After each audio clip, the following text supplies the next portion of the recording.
what is happening between Washington and Kirk Cousins, Michael? Well, this is the best. To me, this is the highlight of the summer. This might be as good as Baby Driver as a movie, just to watch this. I think what's happened is the Redskins misevaluated this from the beginning, okay? They felt like, and Bruce Allen, their general manager, whatever you want to call Bruce Allen, he runs their team. He controls the money. And I think what you saw with Dave Gettleman is the person that controls the money is ultimately in charge of the team. You can be titled general manager like Scott McCloughan was, but if you don't control the money, you don't run the team.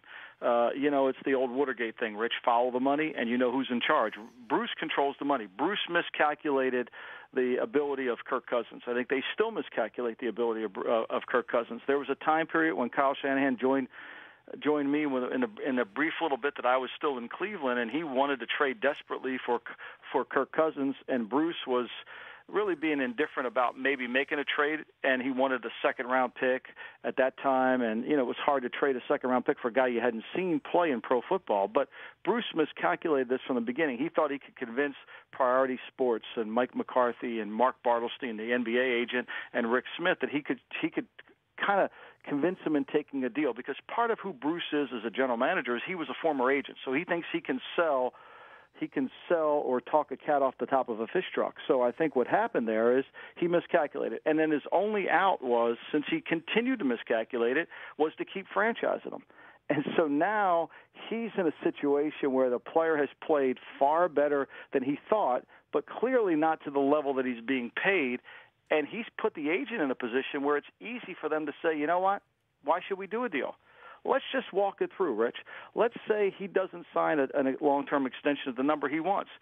He goes out, he buys a life insurance policy to protect him for future years. Won't cost him that much money. Maybe it cost him $500,000. He's got plenty of money in the pocket. He protects himself for future investments. That's all tax-free money, too, if it happens to come through. And then he sits there and he puts the pressure back on Washington and says, you know what? Either you franchise me again, or I'm just going to take a stroll out to the West Coast to my good friend Kyle Shanahan, who loves me, and they'll pay me a market deal for the next 5 years. So this is a situation that Bruce never saw through or looked past, and it's what I call the false duality. It's when you only think of A or B. Where Belichick does so well is he makes every decision based on A, B, and then he's able to figure out what C, D, E, and F are. What Bruce did here is saw A or B, and now he's faced with a false duality. There's no longer A or B. There's a lot of C, D, E, and F and G. The Rich Eisen Show, weekdays at noon Eastern on radio stations across the country and audience. If you like that video, be sure to download our app. Don't have any memory on your phone? Let's start to delete some of those slow-mo videos you have. And you know which ones I'm talking about.